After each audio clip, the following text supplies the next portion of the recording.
Walking achiever group.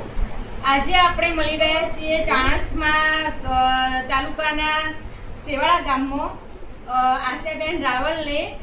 એમને એક સ્નાયુના દુખાવાનો problem હતો અને એમને શું રિઝલ્ટ મળ્યા એ આપણે એમના મુખ્યથી સાંભળીએ.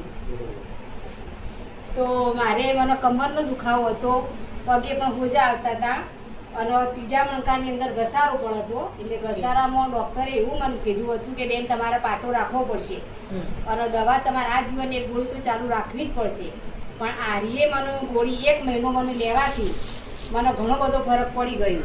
મને આરીએ દવા લેવાથી જે મણકાનો ઘસારો હતો એ પણ મટી ગયો, પાટો પણ બધો નહીં પડ્યો અને મને રિઝલ્ટ સારું મળ્યું. મણકાના ઘસારામાં ડોક્ટરે એમ કીધું કે આ જીવન તમારે ગોળી લેવી જ પડશે, તમારે પાટો પણ બધેલો રાખવો પડશે. તો અત્યારે તે પાટો બાંધેલો રાખો છો? ના. અને કામમાં કેવો ફરક લાગ્યો? સ્ફૂર્તિ કેવી છે? મારો ઘરે અત્યારે ઘરકામ ચાલુ હો તો મેં કાલે 2 ટ્રેક્ટર વેકરો ઉપાડ્યો અને 1 ટ્રેક્ટર માટી ઉપાડી. તો ડોક્ટરે પણ પાસેરે પણ વજન ઉપાડવાની મને ના પાડી કે બેન તમારે જીવવું હોય તો પાસેરે પણ વજન ઉપાડતો નહીં. છતાં મેં 3 ટ્રેક્ટર માટી ઉપાડી પણ મને કશું થયું નથી.